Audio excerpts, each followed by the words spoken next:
flexing, rolling through the SWAT. Repping for the city, hear him in the parking lot. Houston written across the jersey, ain't gon' never stop. Just fans got me tuning in, waiting for the drop. Astros, Texas, Rockets, Dynamo, they coming with it. When they pull up, got the city sitting on a fitted. Straight up A-Leaf, hold it down, ain't gon' never quit it. Just fans got me tuning in, let my dogs get it. Southwest A-Leaf, Texas, throw down here and it's so infectious. We ride for the Houston Astros, Rockets, Dynamo, and them Texans. What's going on, everybody? It's Carlos, your host of the Just Fans podcast, and I'm joined here like I am every week by the mother lover himself, Rios. How's it going, Rios? Going pretty good, man. We'll see if I get a cease and desist letter from Amy Adams Strunk. There you go. It has been sent. She's sitting in the back right now petting a cat like, yes, send it as a cease and Hairless cat. Hairless cat, too. Yeah. She has to turn around from her chair and says $1 billion. And, of course, we got the one and only turn on your SAP buttons or your closed captioning for Poppy. How's it going, Poppy? Fucking great, dude. Fucking fantastic. You already know what's up. It's a fucking great. That came out the well. Closed captioning has gone out the window now. Hey, man, and today we got an amazing guest, man. You've seen him on all over Twitter in case you're in the spaces. He's all over the place. He has some really cool shorts like that he produces. He's a fellow Texans content creator. We got the one and only, are you Blessan or are you Stressan? The good old Houston Stressans. Garret, how's it going, Garret? Pretty good. I'm big Blessan. Appreciate you guys having me on. Just want to say shout out to y'all. I've had a chance to watch you guys here and there when I got time, and y'all do a great job. So keep it up, and appreciate you guys having me on. I do want to say before, I just got my shirt in today. I made this with tomorrow's retro, and I bought my own. It shipped in. It's a 713 shirt. So if you see it, I'll drop some details after. But I'm really proud about this one. Oh yeah, for sure. That looks awesome. Hold it up again, real quick. Yeah, so it's just the 713. Basically, I had like that one graphic I made. It kind of went viral, and it's Stroud, Diggs, and Dell. 713 connection, baby. Oh, and it's got my logo on the back. I don't know if you can see it. Oh shit! Nice. Okay. Oh. Hey, man. real quick. Hey, Corey, Let's go. eat Corey. shit. Eat shit. Go on me after that, Corey. That was perfect. Hey, man. Hey, so before we actually start talking a little bit of Texans, man, Garret, tell us how exactly did you come up with that slogan? Are you stressing? Are you blessing? How did that come about? It's just been a natural evolution. So, I mean, I, like most people, have been in the shadows, like with the personal Twitter for forever, lifelong Houston fan. Finally decided to make one in December, basically to get off my hot takes like everybody else does. And then, we had that stretch of games. It felt like 7 games in a row. I forget what it was, where like every game came down to like literally the final minute or minutes. Yep. And whether win or loss, it was very stressful. So I came up with the Houston Stressans. And so that kind of was my identity for a while. And I actually had a buddy, shout out Anthony Blanco. It all started like after the playoff game that we lost. Or there was a game we lost, I think after the Browns was the regular season. There was a clip of CJ Stroud and Will Anderson. And he said something like, we're going to be all right, we Blessan or something. And so then my buddy's like, hey, you should do Blessan or Stressan. It's like I love it or hate it. So I'm sure I spam the shit out of it. Maybe I annoy people, but, it's pretty catchy. And it's a great way to, see if people hate it or love it. But we Blessan, though. No, it's awesome. It's a great slogan. It's very catchy, like you said. Because I think whenever you're trying to develop something like that, you always kind of in the back of your mind, you're like, is it going a little too overboard? What's it going? But that caught up. Like that caught up. I would see it pop up on my timeline every once in a while. I was like, that's pretty cool. I like that. Appreciate it. So you ain't stressing then. Yeah, exactly. I ain't stressing. I'm blessing. Yeah. Right now, that is the off season. We blessing. We blessed. For sure. Come week 1, I'm gonna be stressing the whole way through. Yeah, hopefully they're not as close, man. We'll see. I guess we'll probably talk about that, but I think a lot of that is just philosophy. But man, that was crazy last year. It was. So you were, correct me if I'm wrong here. You did.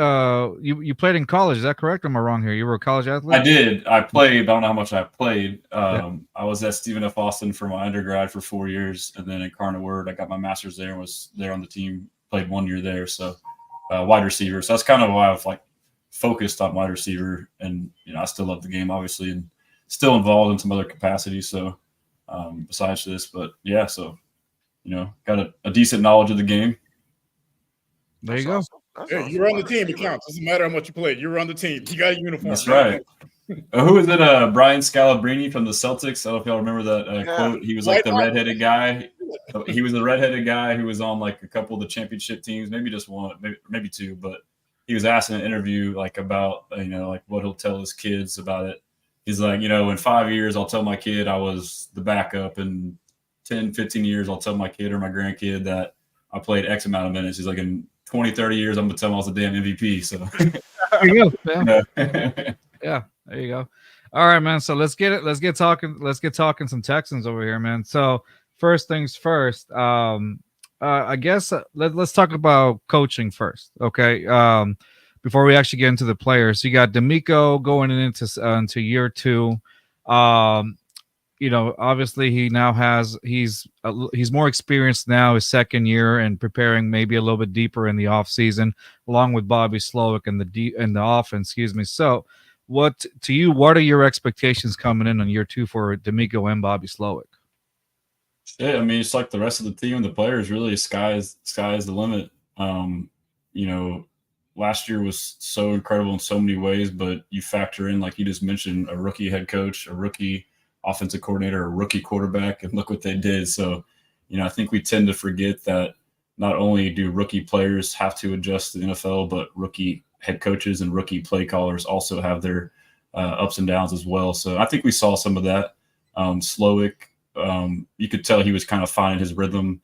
I think part of it too was, and this is one of my concerns that I've talked about going into next year, is the play calling offensively, whether or not we'll be as conservative as we were at times last year. You could really tell that Slowick early on was super conservative. So I don't know how much of that was him as a play caller and him, not fully trusting in CJ Stroud. You could tell that he didn't really give him the keys to the offense until later on, probably week 7 or 8, I believe, was the Tampa game. But in my opinion, that cost us a couple games against the Panthers and the Falcons. The Panthers and Falcons, 2 games where we were just super, super conservative on offense, run first down, second down, third and long. Every time CJ threw it, it was a completion. So hopefully he grows in that regard. I think he will. And he's got, I said it earlier on the Spaces, he's got an offensive coordinator's wet dream, bro. Like all the weapons he's got. CJ Stroud, you just freaking brought in Diggs like a master route runner. Like, so it'll be interesting to see too, like him evolving, but also, and we can talk about this later, how he'll utilize that new personnel. You would think if we went and traded for a third receiver that we're going to run 11 personnel or have 3 receivers on the field more than we did last year. So, but then D'Amico, man, I'll say this now. Sorry, I could talk about this all day. So Go for it, man. D'Amico, I will hand up, like when we were looking for a new head coach, I was all about Shane Steichen or a young, innovative offensive mind for a couple of reasons. Obviously, it's an offensive-driven league, so I wanted someone that would run a good offense. And 2, when you get a defensive head coach, even if you do get a good OC like we did in Bobby Slowick, you still have to run the gamut of, if you're good like you want to be, you have to replace that coordinator every 1, 2, 3 years, and we're already kind of having those discussions. So, but the thing that I did not weigh in about D'Amico is he's young and innovative himself. He's not like these typical defensive-minded head coaches. He thinks very outside the box. He's willing to adapt and move stuff day-to-day, play-to-play. And then he's a player's coach too. Like a lot of his intangibles, like the way he is as a leader, you can't really like put a number on like how valuable that stuff is. But to me, that is a massive reason why he's so successful as a coach. I mean, y'all seen him now. He's like super jacked. Like he could probably give us 10 to 20 snaps right now, Oh yeah. Definitely, man. But the way he like relates with these players, he's still like so fresh out of the game. So he knows exactly how they think, and he's able to communicate with them on like levels that other coaches aren't. And it's just something you have or you don't. And he's bringing the best out of these players. Like him grooming Christian Harris is a prime example. Like you watch all the mic'd ups, like how much he was struggling and like just the way he's talking to him. And then, so I mean, that'll be fun to watch, D'Amico continuing to be a player's coach and get the best out of these players. So, when you say that, it brought me, so Rios and I, Poppy, had Kareem Jackson on before on our show, and then we had we also had Quentin Demps, and these are 2 Coach Demps, and so they both talked when they were on. They both talked about. We asked them about D'Amico Ryans, and both of them said that he just brings the best out of people. So when they were playing beside him, he was always coaching guys that wouldn't most likely wouldn't make the team. And Quentin Demps even said he was coaching guys like me. I wasn't even sure I was going to make the team, and he was coaching them up. And some people would be like, players on the team would be like, "Why are you coaching this guy up?" But that's the leader in D'Amico Ryans, you know. And so this was back then, and now look at him now. He's coaching. So every bit of what you're of every time we hear something about D'Amico being an inspirational coach, it always brings us back to that moment, because it's like, yeah, we've heard it from actual players that how he was before, obviously, you know, and he transitioned to what he is now. So that it just kind of speaks in volumes of D'Amico Ryans. Well, what does that tell you about him? That tells you he's unselfish. I mean, like any human would be like, oh, I'm not going to waste my time on that. And that's as a player, bro. Yeah, that's as a player, and he was doing his stuff, and you know, he's unselfish, exactly. One other thing about him that I think isn't highlighted enough is, and I feel like this is rare in today's football, whether it's college or NFL, he is willing to play the best player no matter what. Like if you're a rookie, vet, signed the day before, he don't give a damn. And I feel like that's rare. I feel like a lot of coaches have egos and they can't let go of admitting they were wrong. Like if you had a bad draft pick, cutting your ties. But I mean, you look last year, how many rookies we had played and started. And he says it too. He's like, you know, the best guy's going to play. Like a lot of coaches say that, but he actually does it too. And then we had guys come off the street and, you know, you happen to be better than this draft pick. Fuck it. You're playing. Yeah. So yeah, we'll pick you out in the stadium. I'm like, can you throw a ball? Let's go. Come on. Get on here. A good example of that is the Astros with Jose Abreu. Like he clearly wasn't working out, but they kept trying to force him into the lineup, and it just wasn't working. We only had to lose, 20 odd games with him in the lineup for them to be like, maybe. And what's our record? I saw like it compiled of like the games he's missed and that he was cut. The ones that he missed, I think 22 and 12. 22 and 12. So we would be sitting probably in first place in the AL West right now. Oh, definitely.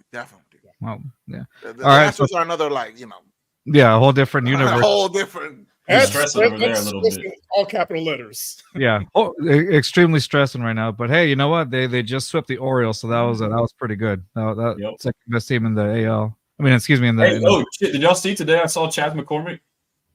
Oh yeah, I saw your picture. Yeah, you posted. I was getting an IV over here in the Memorial area. I was hungover, and I hear this guy walk up, and like he's like, "Oh, it's my first time. My wife comes here." He's like, "I'm not dehydrated." He's like, "I'm an athlete," and I was like, "This guy's an athlete." And he's like, "My email is Chaz McCormick." I like popped my head. I was like, "What, bro? Like, what's up?" That shit was the thing is, like Chaz looks. Shout out Chaz. Looks like a dude. He just looks like a dude, bro. Dude, he was so cool. Like I was harassing him. He was just like, "Yeah, what's up, man?" Like I was like our opinions, like asking about shit. He's like, "Yep, I agree. That's right." I'm like, "Damn." He's a cold hero here in Houston, man. He cemented his place in Astros. Literally in center field in Philadelphia. It's there. Right. Imprint's still there. Still there. The Phillies haven't changed it. They won't forget it. Sorry, Carlos. No, you're good. You're good. So I wanted to move over to Philly special card that says Slowick will get a head coach after the season. Yeah. Could be. There's a possibility because he was in talks this past season with the Panthers. No, not Panthers. I think the Panthers might have been the team. I can't remember off the top of my head which one it was. But Panthers, Commanders, and the Falcons, I believe. Yeah, so after year will be there. It's just a matter of if he wants it or not. But I don't know if y'all saw the interview with Ben Johnson from the Lions, the OC there. Kind of like Slowick, he's a hot commodity, like young offensive mind. People were asking him, like he's basically been like Slowick and really D'Amico. He waited a couple years, but he made a good point. He said that like everyone thinks about players coming into the NFL and them being focused on getting that second contract. Like a lot of them say, okay, everyone can make it to the league. It's a matter of if you stay. He's like, I have that same mindset as a coach. Like I'm not just trying to go anywhere that offers me the first job and go into a shitty environment and just suck. Like I want to go somewhere where I know I can succeed and get a second contract. So I thought that was pretty cool, and it kind of gave me hope with Slowick. Like, hey, everyone assumes he's gone, but like he has all the control in the situation. Like he can wait until he goes to the right fit. And if you think about it, that's basically what D'Amico did with Houston. Like he could have came here sooner. He could have gone somewhere else sooner. He waited until the time was right. The stars aligned. We had all this draft capital. And now people are going to see his situation and be like, shit, why don't I wait like D'Amico, Yeah, it's a great example. Hopefully, D'Amico tells Slowick that too. Like, hey, wait, bro. Yeah, like come on, man, let's play out this rookie contract with CJ. And let's. We're building something here, man. We're building something. Give it a sec. So let me ask you, like, what do you think? You know, now going into year 2 with D'Amico and everything, obviously the expectations last year weren't as high as coming into this year. Do you think that him and Slowick and the whole coaching staff, do you think, like, if, you know, knock on wood, the Texans start struggling this year, do you think, like, you know, the fan base is going to start, like, turning on them? Because if you see Texans Twitter last year, everybody was riding the D'Amico wave, rightfully so, because, you know, we're doing so good because of the low expectations. Do you think this year, if, you know, the cars start slowing down a little bit, people are going to start, like, pointing fingers and stuff like that? Or do you think this is going to be a transition year, or do you think that we're just going to keep going? I mean, as a fan base, myself, and I think I speak for the rest of the fan base, like, our expectations are high as shit. Like, we're like Super Bowl, like, and as they should be. Like, we have that's Rios right there. Rios is like, oh, we're winning it. We got the staff, we got the players, we got the quarterback. So I mean, yeah, fans will be upset. I mean, it depends how it were to go wrong. You know, if it's because of bad coaching or if there's injuries. I mean, it depends on the circumstance. But regardless, you're going to have a certain contingent. But I would say, from the way it is now, if it were, I'm trying to envision, like, how things were to go bad, which would be hard for me to envision, but it would have to be some crazy shit going on. So I would feel like most fans would be understanding, like us rational fans that know shit. Like we'd be able to be like, okay, like we know what we have. It's kind of like the Astros. Like, I've been stressing this year, but deep down I know, like, this is a legit, you know. Like the window's still open for the Astros. Yeah, like we know what we have, even though this year is different, you know, like, you know, the whole Bagwell Crane thing, but you know, it's just like a better analogy would be the other teams that ended up winning us started slow. So it would be like that for me. But I can't speak for the whole fan base. I know every fan base has got its, you know. So yeah, no, I remember hearing you on the Spaces today, and I think one of the things that y'all were talking about, like what would be considered not a failure, but like a letdown. And I think I heard some guys say AFC Championship at least, or something like that. Yeah. Or whatnot. For you, would it? You just said it would be either Super Bowl, or what would it be for you? I'm on the clock, Carlos. For what? Yeah. You're on the clock. Oh. Why? You're on the clock. I don't know what that means, but okay. Yeah. So for me, like, my aspirations are Super Bowl or bust, but I mean, it's obviously, if we don't win, I'm not going to be like upset. Like, but that's like right now I'm thinking like I want the whole damn thing because I think we have that team. But and then obviously we've never made it to the AFC Championship game, so at least making it there would be. Oh shit! I'm on the draft. I'm on the clock in the draft. Oh, rookie draft, man. I got to pick Brock Bowers. Eric, give me a second, bro. I'll do it in a second. Brock Bowers. You're in the middle of a draft right now. That's what they were wondering. They're like, hey, bro, come on. You know, I got a podcast, bro. How can we reach this dude out? I'm working. Anyway, yeah, Tom's in that league too. What's up, Tom? Yeah. Like, yeah. Straight the pick. I mean, even if we like had a first round loss, that would be devastating. But I mean, it's still the NFL. We know stuff happens, but it's hard for me to, you know, envision how that happens. But me personally, Super Bowl or bust, and I would be most happy, you know, AFC Championship or bust, whether we win or not. Just making it there, just getting over that hump would be massive. Do you think realistically, we have everything that it takes to be a team like Kansas City, a team like Baltimore, in order to make it to that Super Bowl? 1000%. One big thing about our team that people weren't really talking about, that D'Amico has talked about, and just like everything he says, is like, this dude fucking gets it. Like, he's the guy. Obviously, we got the offense, defense. Obviously, you know, there's some holes here and there which may not be holes, at least what fans think. But he understands how to beat these teams like Mahomes and Lamar Jackson with great quarterbacks, and you do it through your pass rush and your D-line. And he says it over and over again. And what did we do this year? We loaded that shit up. We got, obviously, Will Anderson Jr. coming back for his second year. You lost Grenard, but you upgraded him with Daniel Hunter, who's maybe one of the most underrated players in the league. And then you got Danico Autry, who is probably, if on any team, he's probably the second best pass rusher for most teams. So, I mean, our trio of pass rushers is insane. And so you keep that in mind. I mean, you look last year how the Chiefs lost that one random game. I forget, it was some holiday to the Raiders. They got fucking donkey stomped by them because their D-line went off. And who was it? Like Aiden O'Connell beat them. Yeah. So I mean, like that's the recipe to beat those teams. So if that D line is what we think it is, and the rest of the team is what we think it is, I for sure think we got the right team. And then the way our team is built, you think about the San Francisco model. It's the Shanahan tree. You know, it's really somewhat of a conservative. It's through the run, and it's about playing elite, great defense, conservative ball control on offense, grind the clock out, shorten the game, which last year our run game was our weakness. If we can get that run game just a little bit better, we have a playoff run type team built. So to make the offense a little bit more unpredictable. I feel like, once teams figure out the run game for us, they were like, okay, let's just cover all the passing lanes. Let's just double up on their targets. Thankfully, CJ was very good at and very accurate at finding the people he wanted, but it's tough. It's tough to make it all the way just by throwing the ball. You got to run it. For sure. And that's what Bobby's talked about in his press conferences too. Like he's giddy as hell. Like you listen to him talk. And his answers, all of us, we want to know, like we got Diggs now, like how much we're going to throw it, how much we're going to 11 personnel. And he's basically saying it's dictated based off of the defensive personnel. But then within that, he's like, we can beat you any kind of way on offense. We can go 5 wide and throw the bitch, or we can go 2-3 running backs and run it down your throat is like basically what he's saying. I mean, we'll see, but he seems to be confident in that, like we can win in more than one way, which is what you need. You can't just be one-dimensional, like if one part of your game gets shut down, what are you going to do?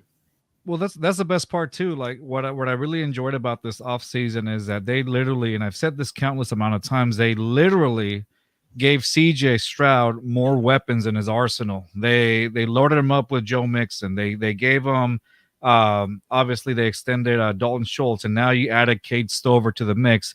And not even that, now you have a healthy Tank Dell coming in. You have Nico Collins, who they just signed, gave him an extension, and then love Nico, dude. Exactly. And then you just added Stephon Diggs into the mix just for the shits and giggles. Strapped to Brock Bowers, get off my ass, bro. Oh, nice. There you go.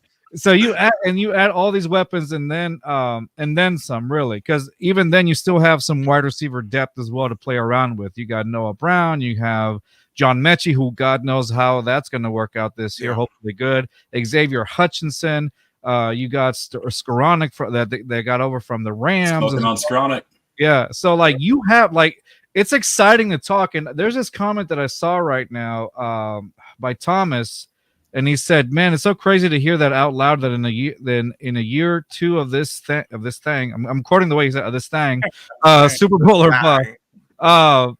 And he's right, because it's like the more you talk about it, the more excited you get, because on paper this team is great, and then you have a quarterback who is consistent, who was consistent this season, who is accurate as hell, that could deliver the ball just about anybody. And it gets you excited thinking about these things. So, as you were saying, the expectations are high. If you're a fan, right? If you're a fan of this team, expectations should be high. Should be high. Time to be alive. and I should have stated this. I've been saying it more lately, but I don't know if y'all know AO Texans Nation. He's on Twitter. I met him at the season ticket holder event like a month or so ago. And he asked me, like, what are your expectations, or what do you think about this season? And I was like, man, honestly, I think we can win the Super Bowl. But I was like, I don't know. Like, I'm just kind of like shell shocked from years past. Like, I'm nervous to like fully commit to like say that.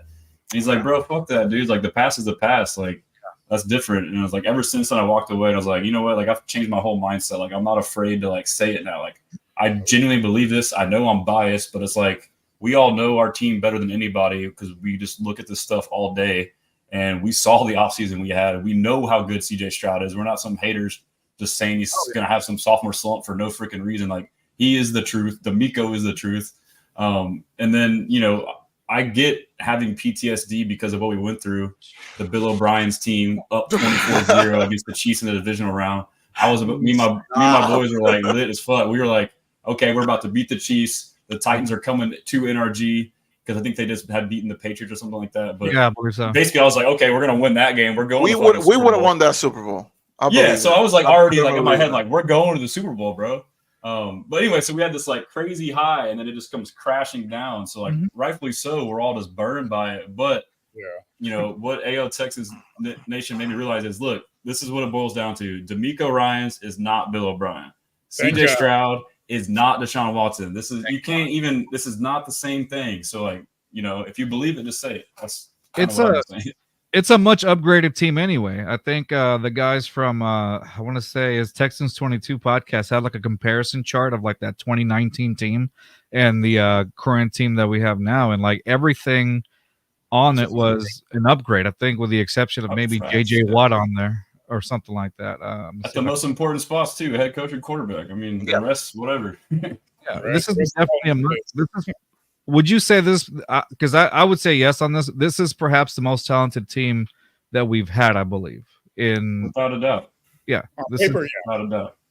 I mean, we're over here complaining about like cornerback 2 and interior D line. Like, we don't know. Like, you know, like obviously, like as fans, like we all like did our research on like, okay, these are our weaknesses. This is guys we want, and then we get all upset when they don't pick the guys we want. But like, what do we know? Like, a lot of it is like you look at the guys that DeMeco has made great over the years. Like even the 2 linebackers in San Fran, Greenlaw and Warner. Like no one was high on them before, but look at them now. They're like freaking all pro. So it's like he knows what he wants and he knows what he sees in guys. Whether it's like they have the right measurements to fit in his scheme, like D line specifically. He likes length and attackers.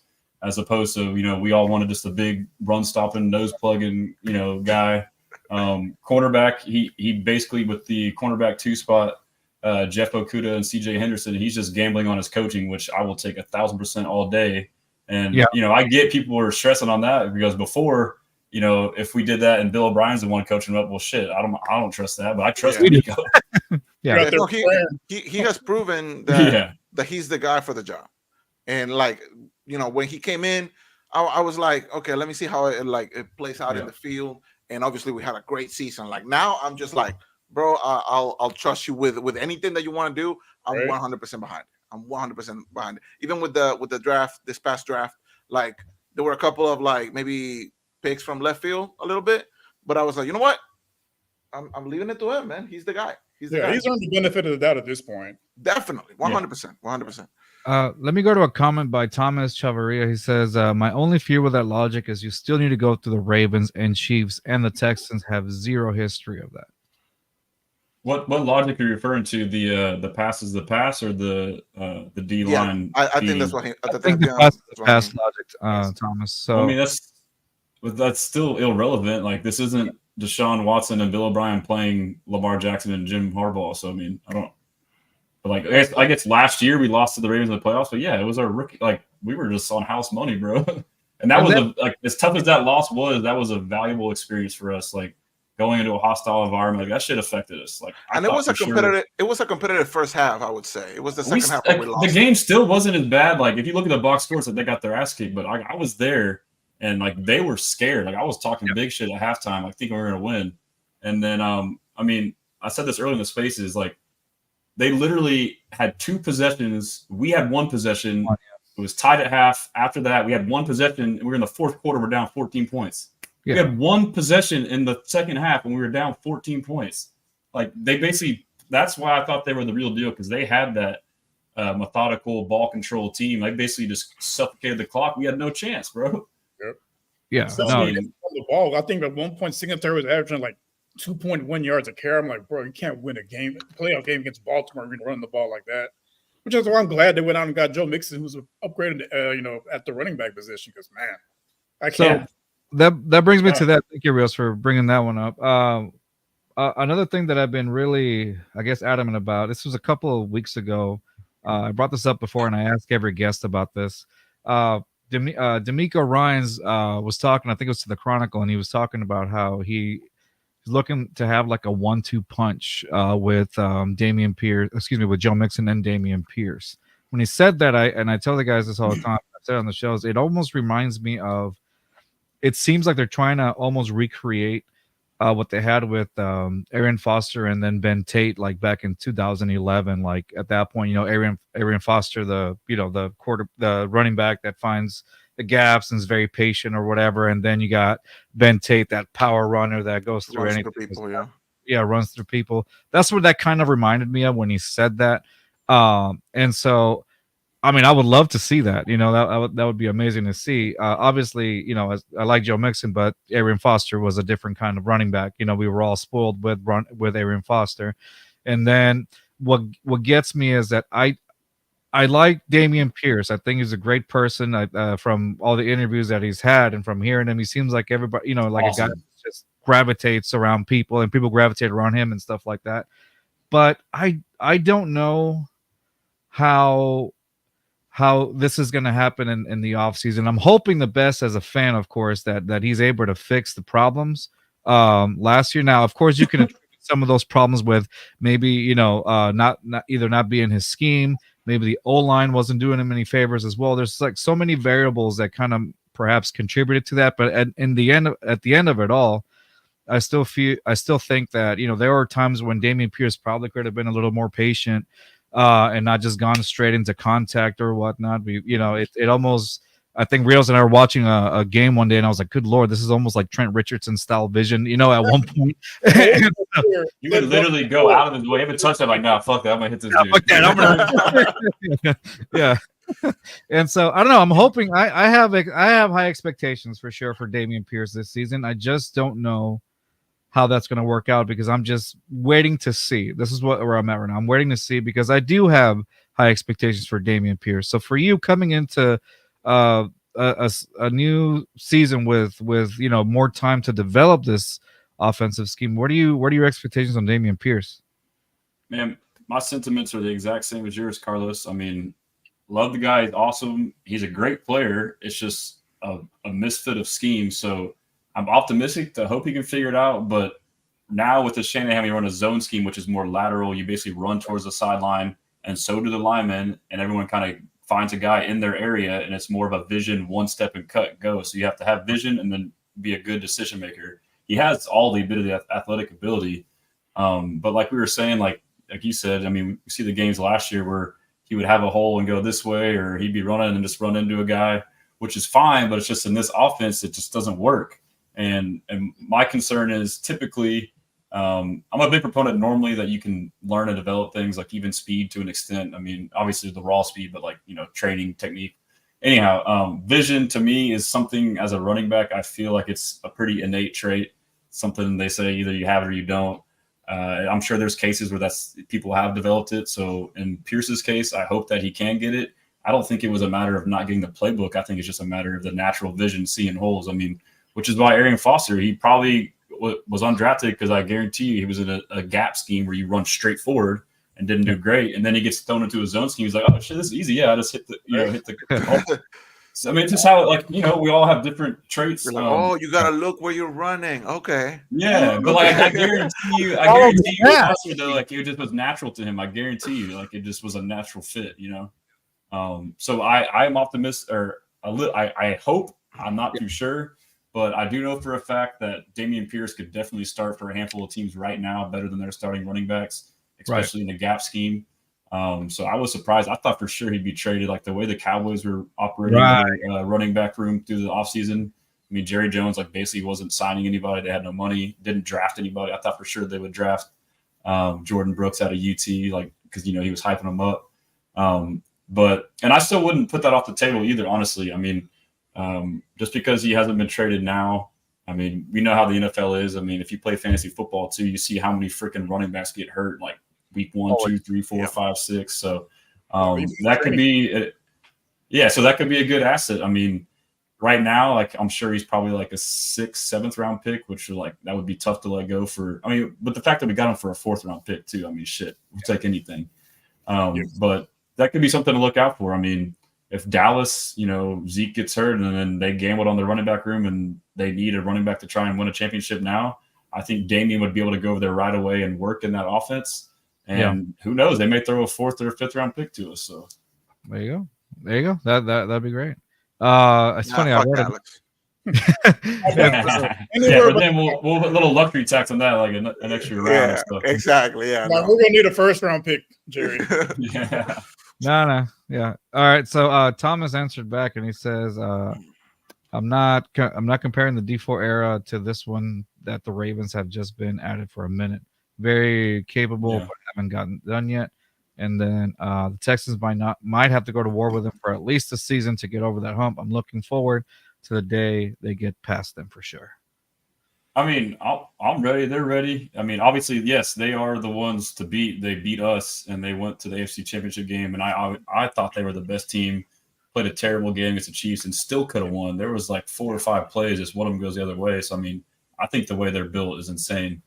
So yeah, I mean, it is the Chiefs and then the Ravens for us to get past. But I mean, that shouldn't deter us. Like the past, in my opinion, shouldn't have an effect on that. And I'm not saying that you're saying that, but you know, right. You're right. But I'm not scared of it. Do you think we're the third best team in this side of the bracket? Yep, I do. Chiefs, Ravens, us. And I would probably put the Bengals behind us.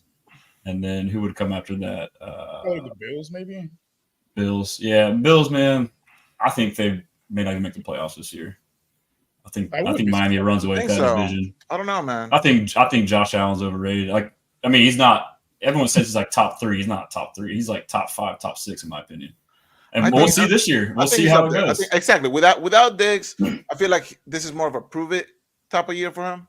Yeah, but I still think he's elite. Like not better than Mahomes. A lot of people put him. My whole take on him is everyone gets so enamored by his athletic abilities. You know, his scramble. Like he's great. Don't get me wrong, but like they get so fixated on these like wow highlight plays. But if you like judge him off the entirety of being a quarterback, he's not anywhere close to Mahomes or some of these more cerebral guys.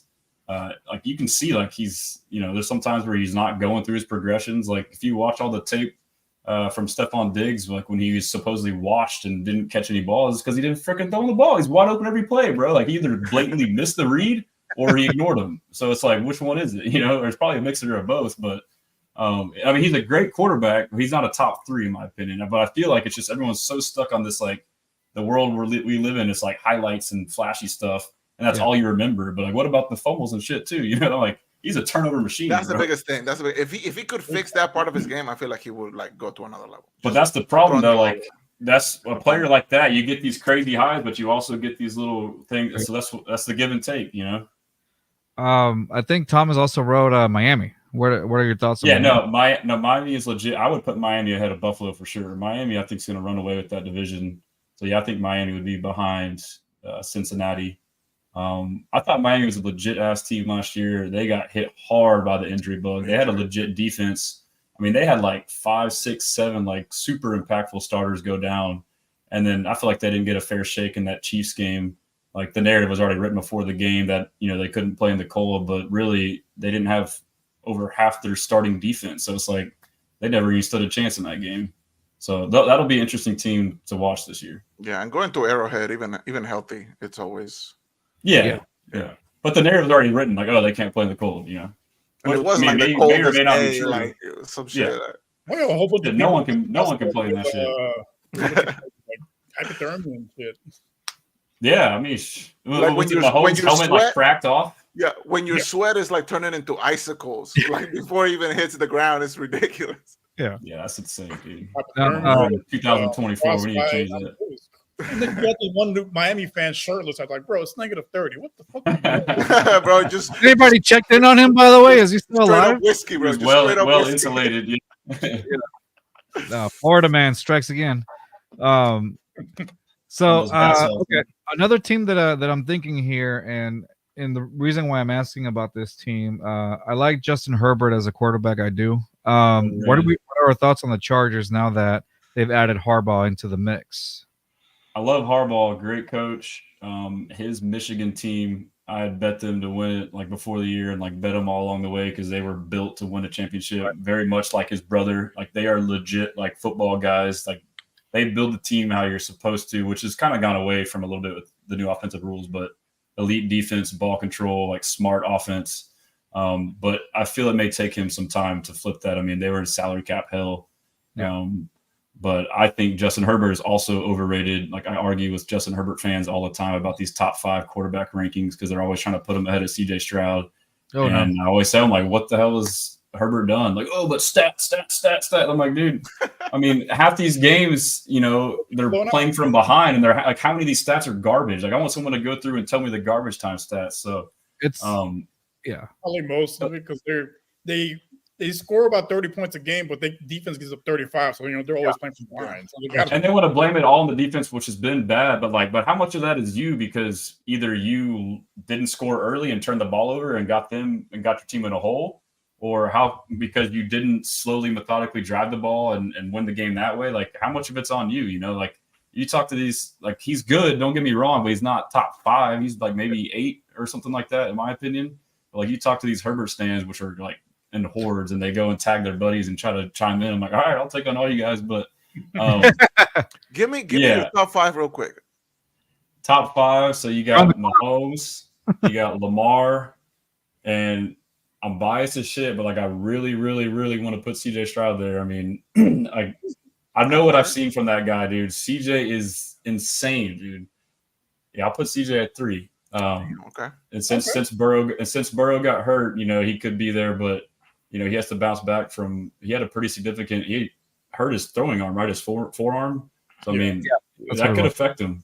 So I would put Burrow at 4. Who am I missing now? Like maybe Allen at 5.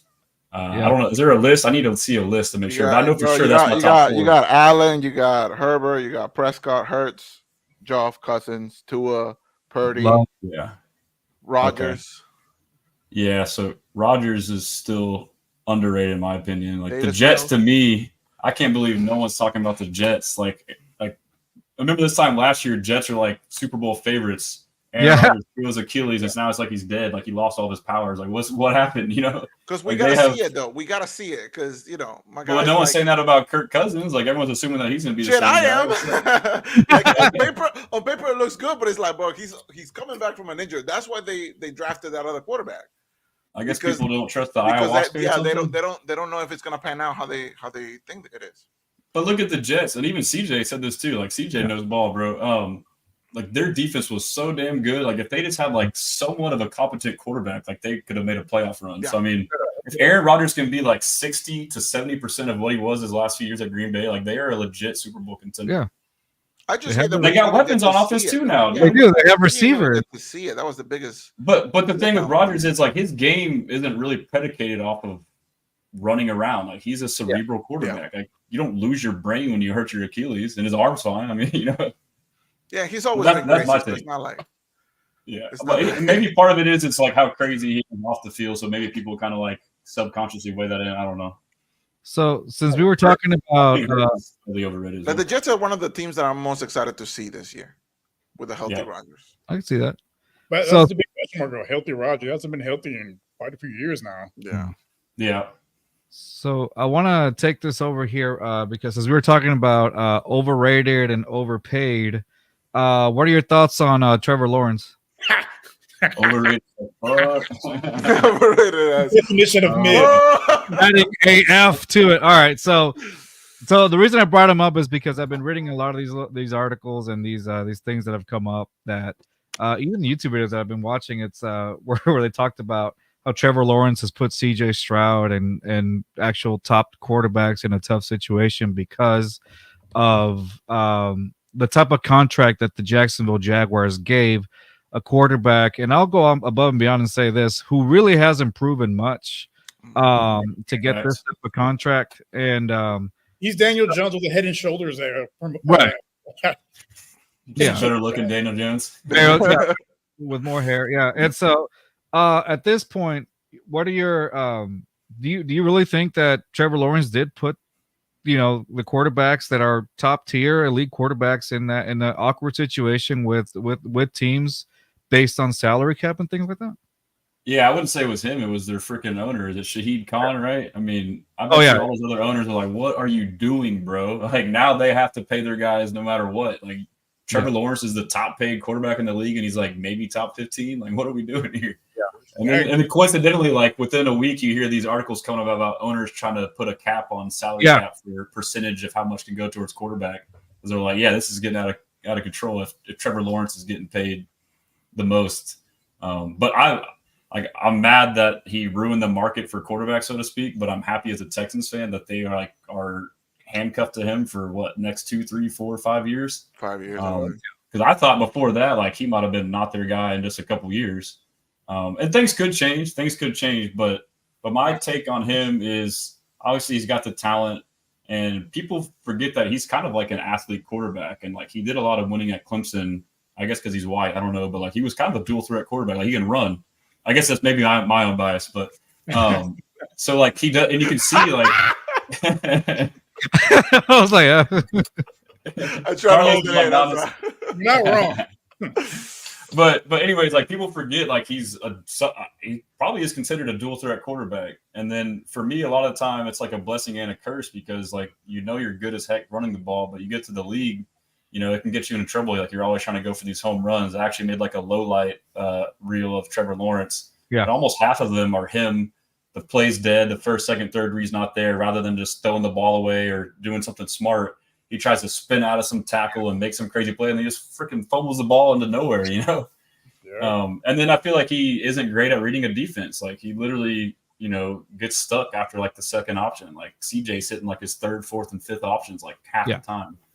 And then also at times he's just wildly inaccurate. Like out of nowhere, there'll be a guy wide open, the ball is 5. You're thinking he like, I don't know. It's just. So I don't know. They were in a tough position though. Like, is it worth them to risk going into a contract year and then have to potentially find another guy? So like I guess you just got to get lucky like us. Yeah. Hit on your pick. No, for sure. I think they paid him early. I mentioned previously, like the smart move would have been to have him play out that fourth year, and if he plays like they expect him to play, then you can either give him that 5th year extension or give him the bag at that point. But you're basically gambling on the hope that he's the generational quarterback that he was hyped to be. But so let's just say that he is the guy they think. Like, how much money did they save? Like $2 to $5 million a year. Like, is it worth that? Yeah, no. Like you said earlier, like sometimes like GMs and owners or whatever, they don't like to admit that they're wrong and they'll double down on their picks and the guy, and like that's the reason why the market, especially when he's number 1 overall, you have no excuse. You got to get anybody you wanted, and you picked him. The pressure was there from the very beginning, and so he was always going to get the bag, whether it was at Jacksonville or anywhere else, unless he like really like just fell off. Which he's been like consistently mid at worst, I guess.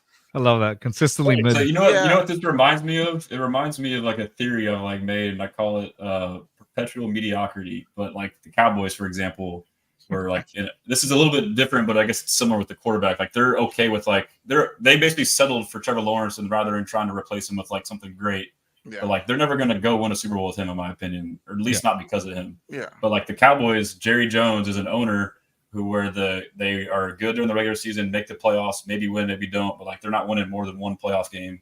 Right. And rather than him realizing like, hey, we don't have a legit chance to win a Super Bowl, rather than like what the Texans did, we sacrificed 2 years, we tanked. Yeah. It's like the Astros, we tanked. Rather than say like, I'm either in it to win it or I'm going to rebuild until I can. I feel like owners like Jerry Jones don't want to sacrifice 2 years of having the fans, the shit on the organization to set you up for future success. So, I mean, we should be super grateful to Callahan and McNair for doing that. Like they knew what they were doing and they stood through their plan. They could have easily just veered off and tried to keep us at 800 foot or 500 football like it's always been, and just keep us buying tickets. And then we go to the playoff game and we lose. Like we'll never get, but they realized they needed to sacrifice to get to where we're at. So I think that's a phenomenon in like a lot of major sports. And I get it. If I was an owner, I wouldn't want to be embarrassed and risk money. It's not a guarantee to rebuild. So yeah, but if you're the owner, man, you're not gonna fire. Like just fucking rebuild the shit. Like yeah, right. Like they're too like focus on getting on base that they're not trying to go for the home run. Yeah, and it's just like you said, you get stuck in that limbo. Yeah, like perpetual mediocrity, bro. Like like Dallas and New Orleans and the Raiders and fucking. They pretty much are 500 every year, maybe a little bit better, and they make the playoffs. And like fans get excited, and then they lose. They get excited, and You're consistently mid. We're going on 3 decades of mediocrity. Yeah, and that's what the Texans felt like for a while, for a good stretch. That was us. That was us. Yeah. 9-7, first round exit. Saturday wild card playoff game at 10 a.m. Yeah. No, exactly. Let me see. What's another thing I was gonna ask? Wow, I lost train of thought here. Well, I've lost in this conversation because it's awesome. Well, you think about that, bro, what are the Rockets doing? What are we doing with this third pick? I'm looking at all the mock drafts. Right? Yeah, I'm getting all the mock drafts, and people are saying like we're gonna trade it. Jalen Green or something like that. I don't see us trading it, man. I don't know, man. People are talking about. I've been seeing all these veteran names they wanted to get. Paul George, fuck no. Yeah, Marcus Smart. I mean, what are you gonna do, bro? What are you doing when he doesn't move the needle? Like, what the fuck? No. Not at $8 million a year. Like, come on now. At 35, and the dude said he doesn't care about winning a championship. Like, that's not the kind of mentality you want to run these young guys. Like, yeah, no, he's gonna stay in LA for sure. Yeah. All right, I thought about it now. Sorry. All right, so besides the Ravens and the Chiefs game, is there another game that you are dying to see? Dying to see. So Ravens and Chiefs. Lions. Lions. Is it Sunday night, right? That's my must watch. I mean, Lions and Packers. I mean, those are two teams that I can see us playing in the Super Bowl. Lions, obviously, they damn well easily could have been in the Super Bowl. They freaking had the Niners on the ropes. Yeah. And, at first glance, I was like, blaming Man Campbell for being the gambler, but he made a good point. Like, they basically did that shit all year. And if they make one of those 4 or 5 plays, they win. So, I mean, and that's the seems like the players are with it, and they, it was on them. But, yeah, they're legit. But the Packers game, I can't believe that game is not a primetime game. Like, NFL, what are you doing? They give like 2 budding superstars, Jordan Love and CJ Stroud, the future of the NFL, and you don't put them on primetime at Lambeau? Like, what are we doing, bro? Last season, there were, remember, the Texans had no primetime games whatsoever. And there were a lot of games that should have been on primetime from the Texans last season that you can think of. I think my favorite last season was that Steelers game. That, to me, and the Tampa Bay game were just incredible. The Tampa Bay game was. Yeah. I was at both of those games, and man, the atmosphere, like, it felt like years past when energy was packed. Like, you could feel the energy in the stadium. Like, it took me back to the good old days. Nice, I think I'd watch. I'd like to see that. The Lions and the Packers games are good. I want to see the Cowboys. I want to go to the Cowboys game. Dude, I want to see Houston destroy Dallas. Dude. Yeah. Facts. Yeah, my wife was a Cowboys fan. Oh, how's that gonna go? How does that go? Whenever she's we lost him. His wife unplugged the Wi-Fi. She's like, talk shit. You're gonna see a frying. The Wi-Fi that was godly. Yeah. Oh, hey, bro, don't no. Just throw a shoe at me. What the fuck? He comes back like a purple eye out of nowhere. Yeah. I love my wife.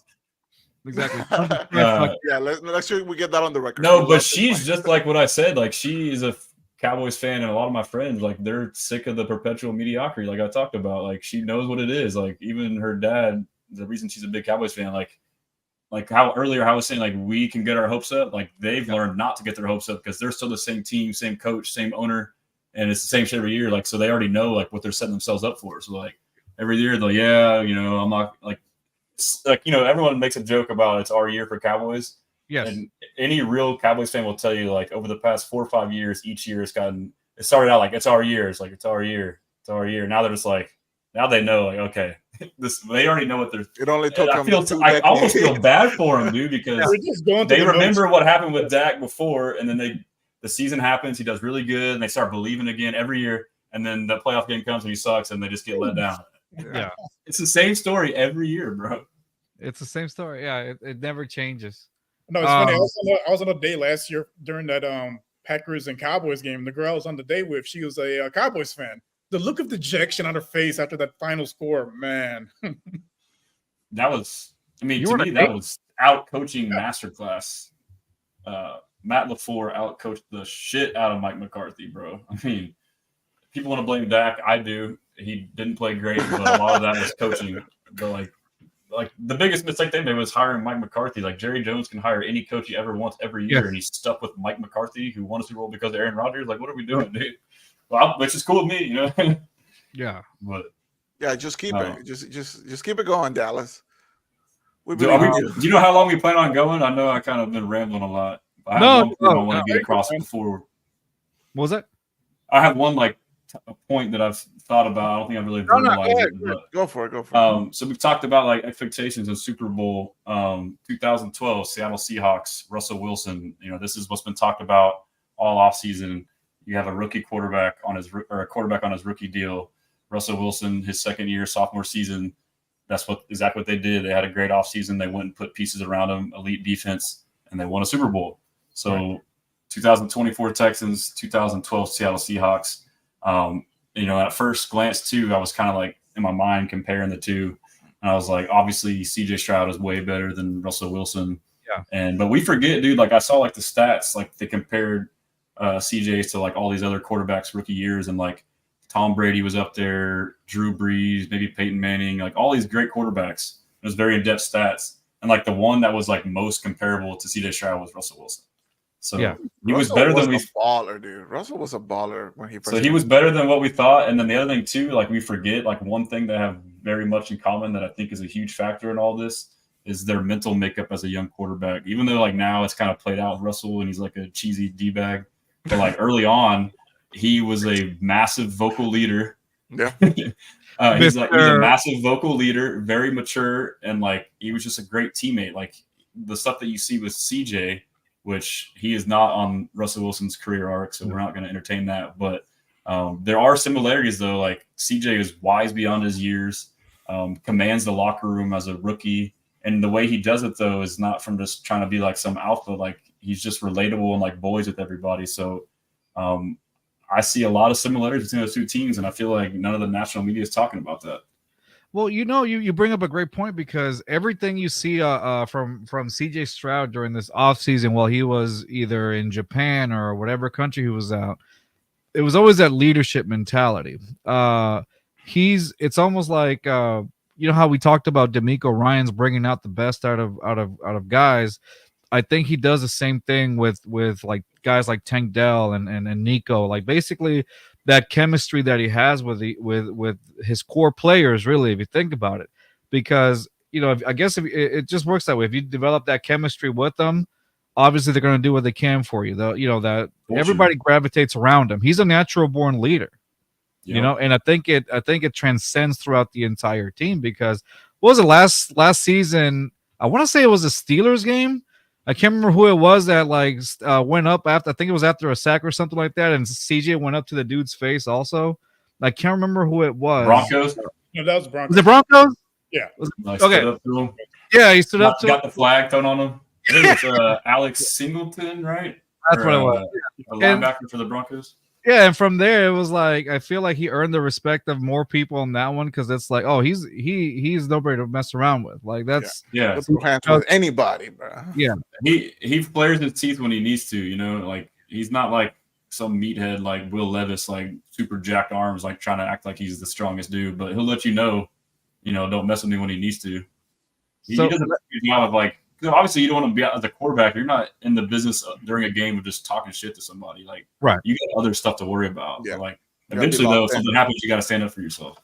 Yeah.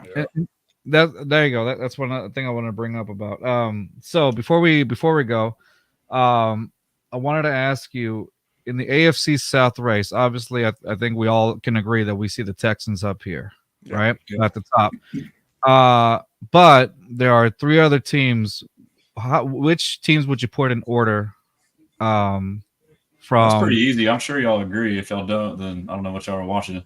Okay, let's go. We got the Texans, yes, the Colts, Jaguars, Titans. Okay, your expectations are okay. So yeah, I think we all kind of agree. Did y'all agree with that one or no? Yeah, I feel like Colts and Jacksonville, depending, they could like flip at some point, but definitely Texans. To me, that would depend on Richardson's health status. Right. Yeah, exactly. It's all depending on the AR5. If he's healthy, I think they're the second best team in the division. Yeah. Which is not hard with But to me, though, that is a big concern for them, because I mean, like it's got to be tough for these OCs to have a super athletic quarterback. It's kind of like complaining like you got a good player, but it's also like a big dilemma of like how much do you utilize and exploit that side of his ability without pushing the envelope and getting him hurt. So like having to find that fine balance has got to be so tough. I mean, and then also they probably run a lot of RPOs where the decision's already in his hands. Yeah. And, if I'm AR and I'm some athlete, like I'm going to run that thing every time. Like, because you're good, but you're also, you maybe a little too get aggressive. hurt, just like last year. Yeah, Exactly. facts. Sorry, what was the second part of the question, Carlos? No, you're good. So I know you talked about Will Levis. What do you think? If you're running the Titans, do you believe this could be the guy, or is this a Mr. Right Now kind of guy while we find a better? They have to try, right? I mean, you spent the capital on them. They're basically in rebuild mode, so they have nothing to lose. So I mean, what they're doing is correct. You put as much weapons around them as you can, even though I think they're overrated and overpaid, except for Tyler Boyd. That was a great signing.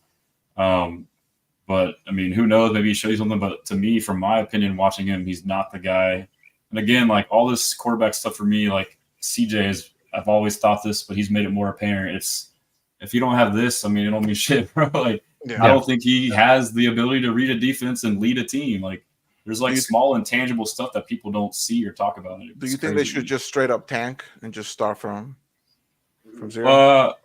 I mean, I don't know. I mean, because they already have their high draft pick and a quarterback. So I mean, I guess early on you try with him and develop him.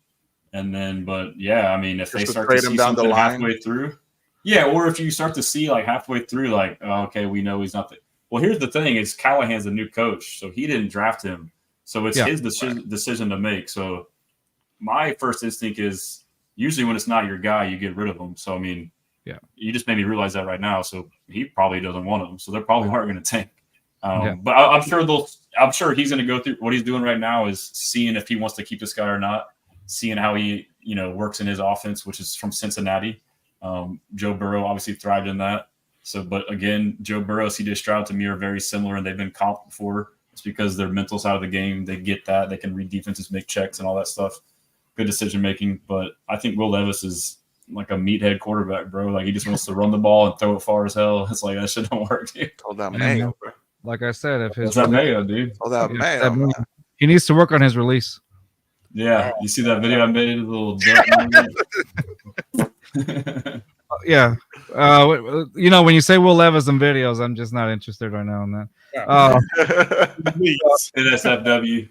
Yeah. Hey, so the last thing before we leave, and this is because we kind of always talk about this between us three here. Brock Purdy. Your opinion on Brock Purdy? Do you think he's a legit quarterback, or do you think he's just a system quarterback that benefits off of the team?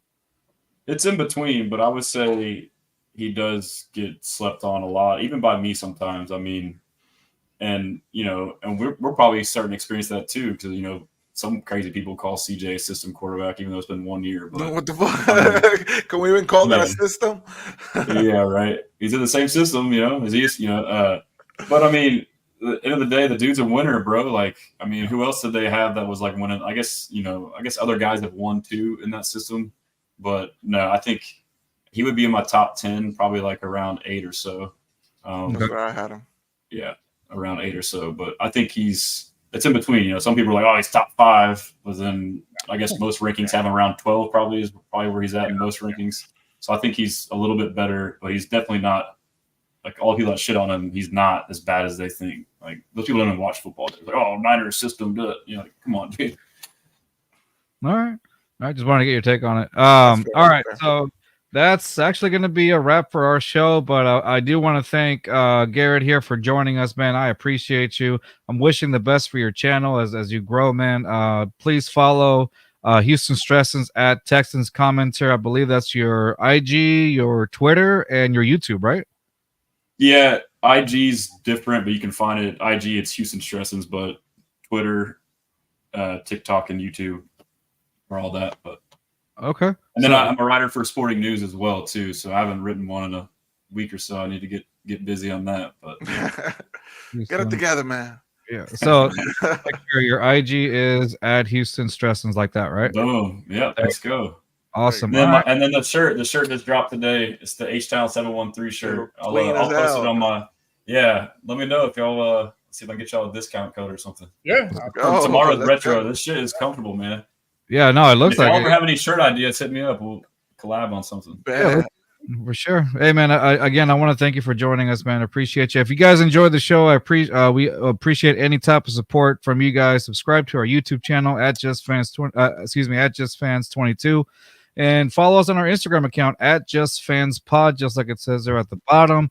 And this is just our hangout show where we just kind of talk shit about whatever comes to our mind. But if you want to get us in a little bit more of a serious role, we do have another YouTube channel for our Esquina. It is Bring on the Blitz podcast. Follow us up at B Blitz Pod. Our X account is also at B Blitz Pod.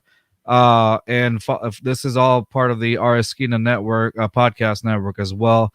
But hey, man, Garret, I appreciate you joining us, man. You are awesome. Thank you. We'll definitely have you again, maybe a little bit closer to during the season starts, or hey, even during the season, maybe either bless or stress over one of the games or whatever. Love it. Let's hope it's blessed, man. Let's hope it's blessed. Hey, anytime, man. Y'all are really cool, man. I enjoyed it. So, and again, appreciate it and keep up the good work. Y'all do some good stuff, man. No, I appreciate you. And Thomas, thank you, man. I appreciate you. Shout out Tom. Thank you, Thomas. Oh my God. There you go. All right, guys, that's gonna be it. Garret, don't leave just yet. I'm just not in the show, okay? All right. Yeah, sure. See y'all later. Peace. Southwest A-League, Texas, throw down here and it's so infectious. We ride for the Houston Astros, Rockets, Dynamo, and them Texans. If you ain't never been down here, well, rule number one, you gon' respect us.